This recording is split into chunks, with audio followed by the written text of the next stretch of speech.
አማራ ስለሚባለው ብሔረሰብ ነው።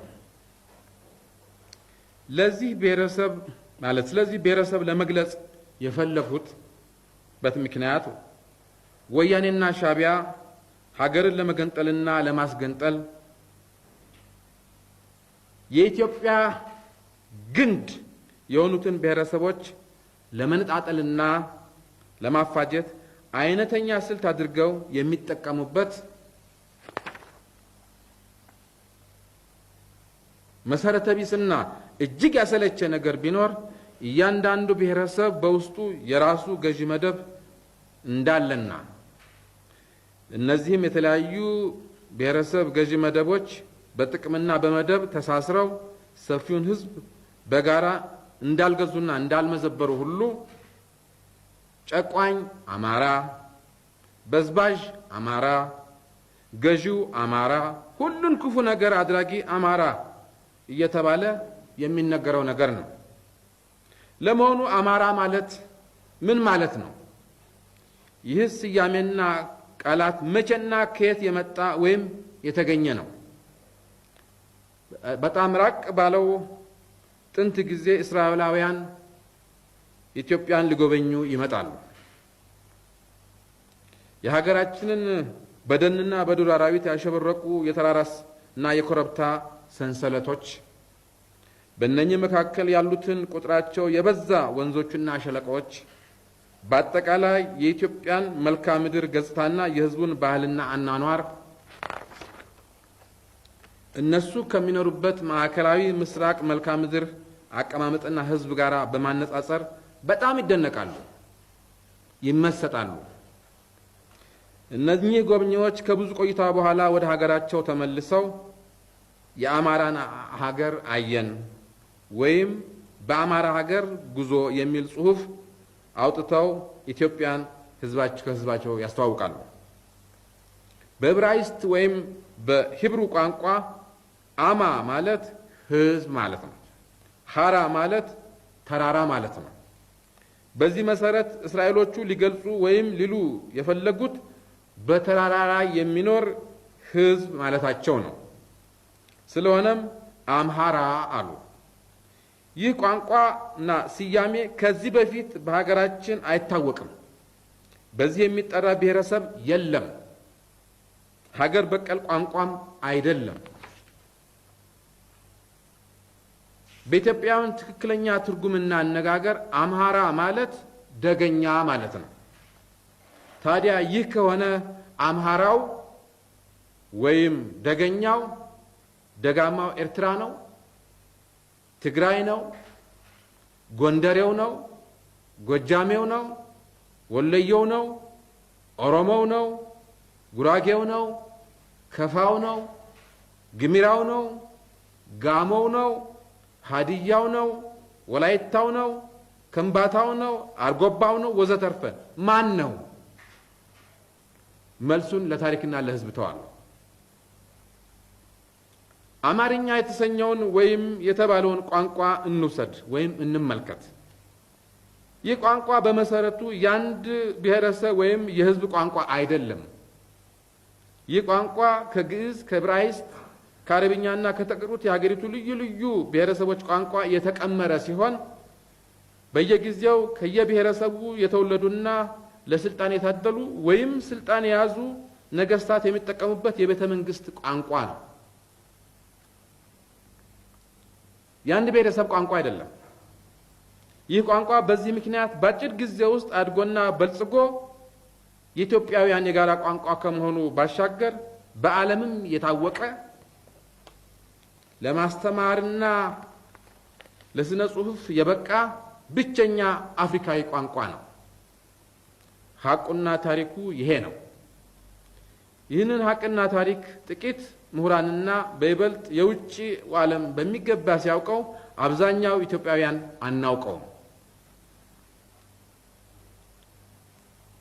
ብሔረሰብንና ቋንቋን በተመለከተ በአብዮቱ ዓመታት ምናልባት እኩልነትና ዲሞክራሲን እናስተምራለን ብለን ሁላችንም ከሚገባው በላይ ሳናከረውና ሕዝቡንም ሳናሳስተው እንዳልቀረን እገምታለሁ።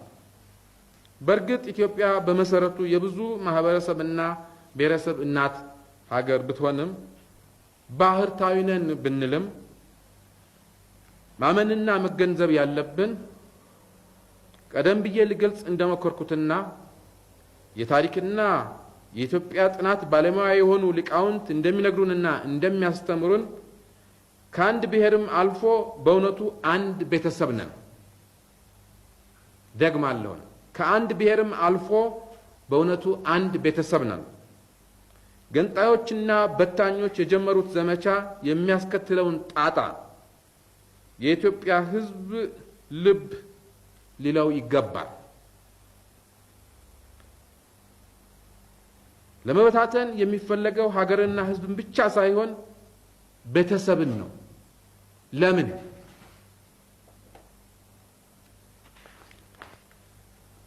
ሐቅና እውነተኛ ታሪክን ያለማወቅ ኃጢአት አይደለም፣ አለማወቅ ነው። በዚህ ሰውን መኮነን ያስቸግራል። ግን ውሸት፣ በታኝና አፍራሽ ታሪክ መፍጠር ግን ምን ማለት ነው?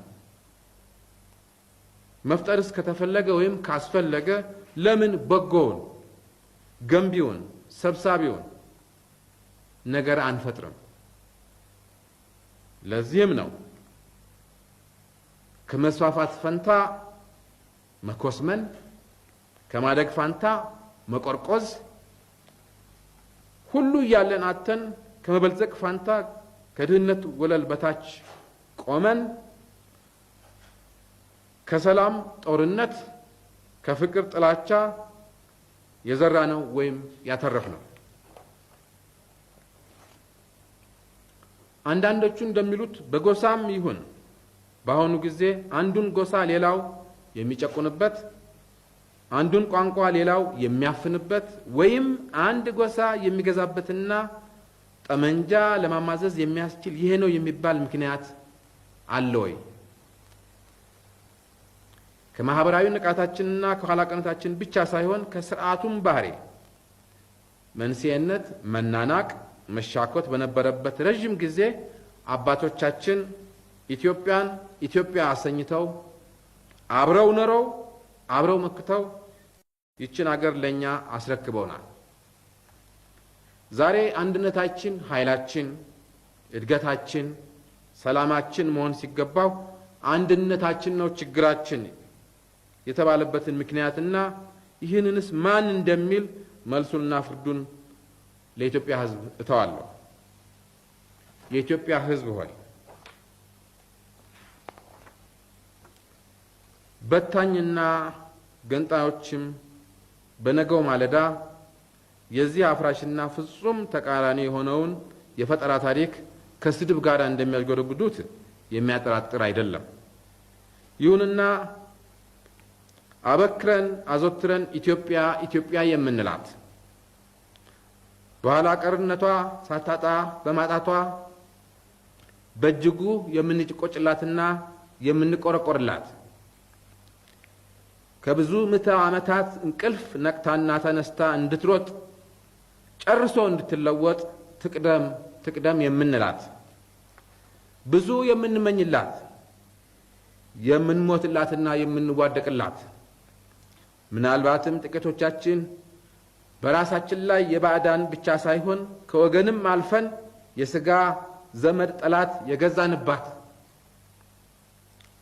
ስለተወለድንባት ስላደግንባት ብቻ ሳይሆን እሷ አድጋልን እሷ ተጠቅማ እንጠቀማለን በማለት የራሳችንን ፍላጎት ከሷ እድገት ጋር አጣምረን አይተን ሳይሆን በእያንዳንዳችን ሕሊናና ልቦና ጠንካራ ፍቅሯን የሰረጸብን ልዩ ሁኔታ አለ። ለእኛ ኢትዮጵያ ማለት ለመለያና ለመጠሪያ ያህል የሚያገለግል የሀገር ስም አይደለም። ለእኛ ኢትዮጵያ ማለት በተፈጥሮ ሀብትና ልምላሜዋ በጣም የታደለች አለባበስ ኩል ወይም ሜካፕ የጎደላት ግን እጅግ ውብና እጅግ ቆንጆ ፍቅሯ የማይጠገብ ገና ወጣትና ድንግል እናት ነች። ኢትዮጵያ አትንኩኝ፣ አትድፈሩኝ ባይ ለዳር ድንበራቸውና ለአንድነታቸው፣ ለክብራቸው፣ ለአርማቸውና ለዓላማቸው ታጋይ የሆኑ ማንንም የማይፈሩ ለማንም የማይበገሩ የጀግኖች ሀገር ናት። ኢትዮጵያ የተባለችው ሀገርና ኢትዮጵያዊ የተባለው ሕዝብ ህልውና ከተመሰረተ እጅግ ረጅም ምዕተ ዓመታት ተቆጥረዋል። ኢትዮጵያ በዚህ የዓለም ክልል ማለትም በምስራቅ አፍሪካና በአባይ ሰሃራዊ ክልል ከቀይ ባህር ባሻገርም ከደቡብ አረቢያ እስከ ማደጋስካር ድረስ ከዛሬቱ ኢትዮጵያ ግዛት ክልል እጅግ የሰፋች ብቻ ሳይሆን በሰው ዘር ምንጭነት፣ በሃይማኖት፣ በስነ መንግስትና በስነ ጽሑፍ፣ በስልጣኔ ቀደምትነት፣ በጦር ኃይሏ፣ በነፋሻ የአየር ንብረቷ፣ ድንበር ዘለል በሆኑ ታላላቅ ወንዞቿ፣ እጅግ ስትራቴጂካዊ በሆኑ የባህር በሮቿ ብቻ ሳይሆን የባህር ግዛቶቿ ጭምር በዓለም ሀያላን ከነበሩት ጥቂት ሀገሮች አንዷ ነበረች። ይህንን ስል ኢትዮጵያ በዓለም መንግስታት ማህበርና በአፍሪካ አንድነት ድርጅት ቻርተር ፍጹም ተገዢ እንደመሆኗ መጠን የግዛት አለኝታ ጥያቄ ለማቅረብና የመስፋፋት ስሜት ለመግለጽ ሳይሆን ኢትዮጵያ የምትባለው ሀገርና ኢትዮጵያዊ የተባለው ሰው ታሪክ ሐቁን ለዛሬው ትውልድ ወገኔ ለማስታወስ ብቻ ነው። ከጂኦፖለቲካ አኳያ ኢትዮጵያ በአፍሪካ ቀንድ የምትገኝ የቀይ ባህር፣ የአባይ ሸለቆ፣ የአዋሽ፣ የዋይ ሸበሌና የገናሌ፣ የተከዜ፣ የኦሞና የባሮ ወዘተ ባለቤት በመሆኗ በመሃሏ ተራሮች የተንሰራፉባት፣ እርጥበት ያልተለያት፣ ለአካባቢው በረሃማ ሀገሮች የህይወት መድህን የሆነች ሀገር በመሆኗ ይህንን የተመለከቱ በቀጥታና በእጅ አዙር ዝንተ ዓለም አይነተኛ ተግባራቸው አድርገው ሲታገሏትና ሲገዘግዟት የዚች ሀገር ተወላጅ የዚህ ሁሉ ጸጋ የዚህ ሁሉ ረጅም አኩሪና ገናና ታሪክ ባለቤት የሆኑ ልጆቿ ሌላው ቢቀር ወይም ሌላ ማድረግ ባንችል ቢያንስ እችን የቀረችውን ድንበራችንን ከአባቶች የተረከብነውን ነጻነታችንን አንድነትና ሉዓላዊነታችንን ጠብቀንና አስጠብቀን ለተከታዩ ትውልድ ለማስረከብ ከተሳፊዎች ከእድገትና ከአንድነቷ ጸሮች ጋር መታገላችን ጦረኛ፣ ጸረ ሰላም ሊያሰኘንና ወንጀለኛ ሊያደርገን ይገባል።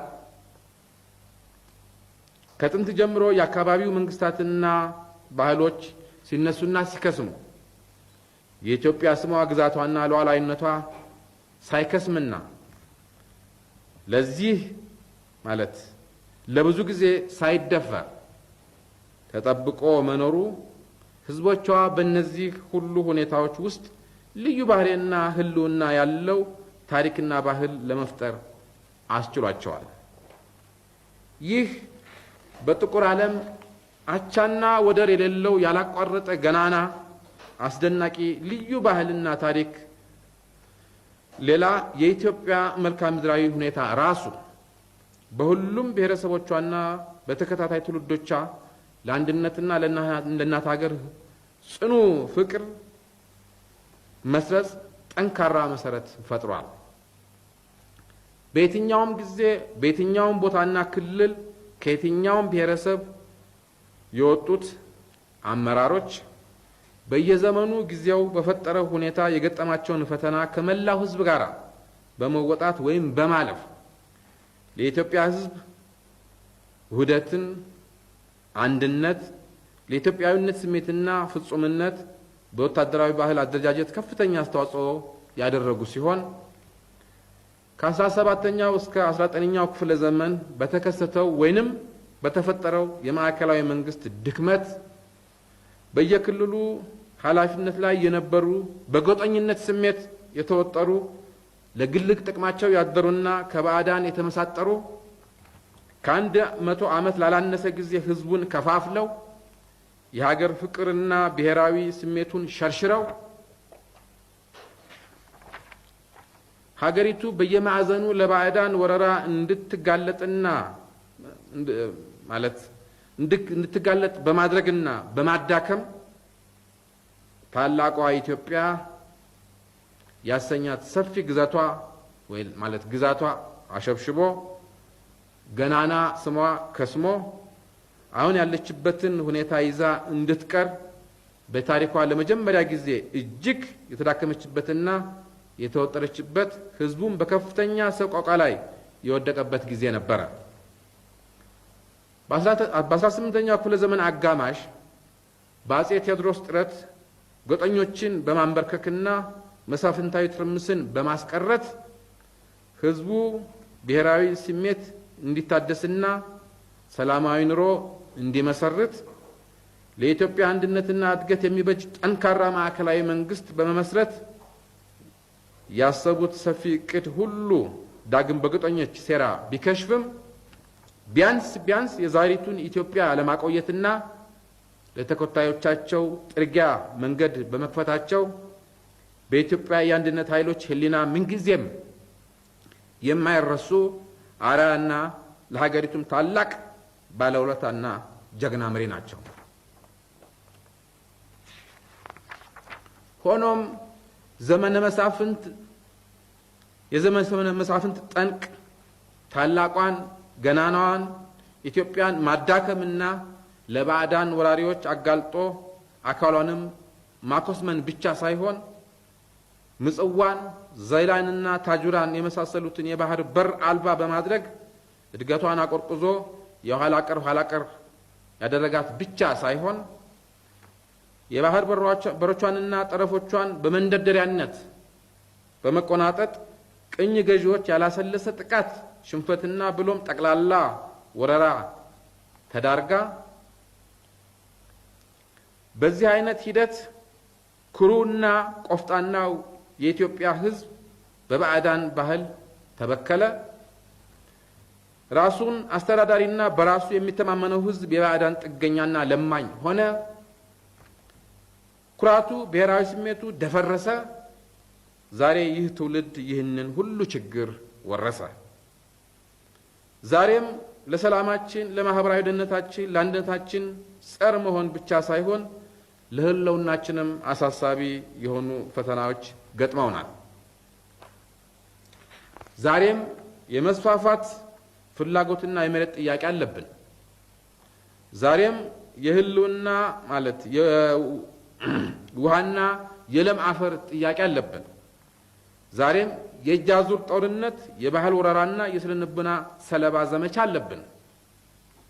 ይህም ሆኖ ከቀድሞው ትውልድ የዛሬውን ትውልድ ፈተናና ችግር ልዩ የሚያደርገው በዚህ ለምዕተ ዓመታት ያላሰለሰው የጠላቶቻችን ሴራና ቡርበራ በህዝባችን ላይ ያሳደረው ተጽዕኖ የነኚህ ታሪካዊ ጠላቶቻችን ዓላማና ጥቅም አራማጅ የሆኑ ቅጥረኞችና ከሃዲዎች በየጊዜው እንደ አሸን መፍላት በገሃድ ጠላቶቻችን ጋራ አብረው እናት ሀገራቸውን ከመውጋትና ከማዳከም አልፈው ተርፈው ኢትዮጵያ የምትባል ሀገርና ኢትዮጵያዊ የተባለ ህዝብ የለም እስከ ማለት መድረሳቸው ነው። ይህንንም ምኞትና አባባል እውን ለማድረግ ህዝቡን በጎሳና በሃይማኖት ከፋፍሎ የመንደር ፓርቲና መንግስት አቋቁመው ሀገሪቱን ለማፈራረስ የሚደረገው የተቀናጀ ጥረት በተፋፋመ ሁኔታ መቀጠሉ ነው። የኢትዮጵያ ህዝብ የመጀመሪያውን ክፍል እዚህ ላይ አቁመን ረፍት እናደርጋለን። አመሰግናለሁ።